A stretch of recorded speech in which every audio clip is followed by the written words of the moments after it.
ये हमेशा मंत्रों और सोने चांदी की मोहताज नहीं होती। कभी कभी ये इतनी भोली होती है कि भगवान को भी अपने भक्त के सामने झुकना पड़ता है। ये कहानी किसी राजा या तपस्वी की नहीं, बल्कि उस चरवाहे की है जिसने देवाधिदेव महादेव को ठंड से बचाया। हर दृश्य को ध्यान से देखिएगा, क्योंकि अंत में आपके लिए एक सवाल है। पहरेत एक प्राचीन शिव मंदिर में हवाएं जैसे चीख रही हैं। सुबह के 4 बजे हैं। मुख्य पुजारी आचार्य रुद्रदेव मोटे ऊनी वस्त्रों लिपटे हुए कांपते हाथों से गर्भगृह के कपाट खोलते हैं। उनका उद्देश्य मंगला आरती से पहले शिवलिंग को पवित्र जल से स्नान कराना है। लेकिन कपाट खुलते ही उनके हाथ से पूजा की थाली छूट जाती है। स्वर्ण और रजत आभूषणों से सजे शिवलिंग पर किसी ने एक बहुत ही पुराना, फटा और गंदा सा भेड़ की ऊन का कंबल लपेटा हुआ है। शिवलिंग के ठीक सामने, जहां सोने के पात्र में फल रखे जाते हैं, वहां कुछ जंगली बेर और आधी खाई हुई मक्के की रोटी रखी है। आचार्य रुद्रदेव का क्रोध 7वें आसमान पर पहुंच जाता है। यह कोई चमत्कार नहीं, ये तो घोर अपवित्रता है। मंदिर के कपाट रात को बंद थे, तो ये अछूत और गंदा कंबल अंदर आया कैसे? पहरेदारों, आचार्य की गरजती हुई आवाज से पूरा मंदिर गूंज उठता है। यह किसकी धृष्टता है? महाकाल के इस पवित्र शिवलिंग को इस अशुद्ध कंबल से किसने छुआ? पहरेदार कांपने लगते हैं। आचार्य जी, रात भर बर्फीला तूफान था। हम तो बाहर दरवाजे पर ही खड़े थे। अंदर कोई कैसे जा सकता है, यह हमारी समझ से परे है। आचार्य उस कंबल को अपनी छड़ी से उठाकर दूर फेंक देते हैं। आज रात मैं स्वयं गर्भगृह के बाहर पहरा दूंगा। जो भी ये पापी है, उसे कल सुबह मृत्युदंड मिलेगा। मंदिर से कुछ मील दूर पहाड़ की तलहटी में एक छोटी सी गुफा है। वहां सोमा नाम का एक गरीब चरवाहा रहता है। सोमा के पास दुनिया के नाम पर बस कुछ भेड़ें, एक बांसुरी और उसका फटा हुआ कंबल है। वह पढ़ा लिखा नहीं है। उसे ओम नमः शिवाय भी बोलना नहीं आता। शाम ढल रही है। सोमा अपनी भेड़ों को गुफा में बांधता है और अपने एक छोटे से पत्थर, जिसमें वह शिव की छवि देखता है, से बात करने लगता है। ओ मेरे भोले, आज तो बर्फ बहुत गिर रही है। तू वहां ऊपर पहाड़ की चोटी पर उस बड़े से पत्थर के घर मंदिर में अकेला बैठा रहता है। तेरे तो कपड़े भी नहीं है, बस भस्म लगाए बैठा रहता है। आज मैं आऊंगा तेरे पास, तुझे ठंड नहीं लगने दूंगा। सोमा के लिए शिव कोई दूर के भगवान नहीं, बल्कि उसका सबसे करीबी दोस्त है, उसका भोला। आधी रात को जब बर्फीला तूफान अपने चरम पर होता है, सोमा मंदिर की ओर चढ़ाई करता है। अजीब बात यह है कि मंदिर के कपाट बंद होने के बावजूद सोमा जब पीछे की दीवार के एक छोटे से सुराख से अंदर रेंग कर जाता है, तो कोई पहरेदार उसे देख नहीं पाता। गर्भगृह में अंधेरा है। सोमा शिवलिंग के पास जाता है। ले भोले, मैं आ गया। तू तो बर्फ की तरह ठंडा हो रहा है। वह अपना इकलौता फटा हुआ कंबल उतारता है और बड़े प्यार से शिवलिंग के चारों ओर लपेट देता है। खुद वह कड़कड़ाती ठंड में सिर्फ एक सूती धोती में कांप रहा है।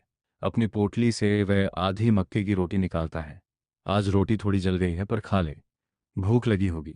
तभी दरवाजे झटके से खुलते हैं। मशालों की रोशनी से गर्भगृह जगमगा उठता है। आचार्य रुद्रदेव और पहरेदार अंदर घुस आते हैं। पकड़ लो इस पापी को, आचार्य चिल्लाते हैं। सोमा घबरा जाता है। पहरेदार उसे घसीटते हुए बाहर लाते हैं।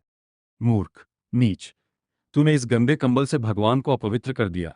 महाकाल को तेरे इस फटे कंबल की क्या आवश्यकता? उन्हें हम रेशम और दुशाले उड़ाते हैं। सोमा कांपते हुए हाथ जोड़ता है। पर पंडित जी, मेरा भोला तो नंगा बैठा रहता है। आप लोग तो आरती करके चले जाते हो, पर रात को उसे ठंड लगती होगी ना। मैं तो बस अपने दोस्त को ठंड से बचाने आया था। चुप कर, भगवान को ठंड नहीं लगती, वह सृष्टि के रचयिता है। इसे ले जाओ और काल कोठरी में डाल दो, आचार्य ने आदेश दिया। सोमा काल कोठरी में ठंड से ठिठुर रहा है। उसके पास अब वो कंबल भी नहीं है। उधर आचार्य रुद्रदेव अपने गर्म कमरे में मखमल के बिस्तर पर सो रहे हैं। तभी आचार्य को एक भयानक स्वप्न आता है। स्वप्न में वे देखते हैं कि पूरे मंदिर में बर्फ जमी है और गर्भगृह के बीचों बीच स्वयं भगवान शिव खड़े हैं।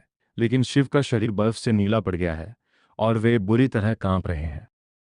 प्रभु महाकाल, आपकी यह दशा कैसे? आचार्य स्वप्न में रो पड़ते हैं।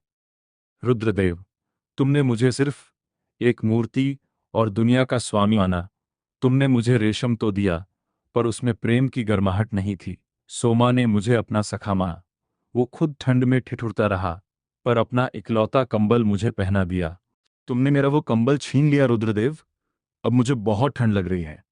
मेरा मित्र वहां कोठरी में कांप रहा है और मैं यहाँ गर्भगृह में। आचार्य की नींद झटके से खुलती है। उनके शरीर से पसीना बह रहा है, जबकि कमरे में कड़ाके की ठंड है। आचार्य रुद्रदेव नंगे पैर पागलों की तरह काल कोठरी की तरफ दौड़ते हैं।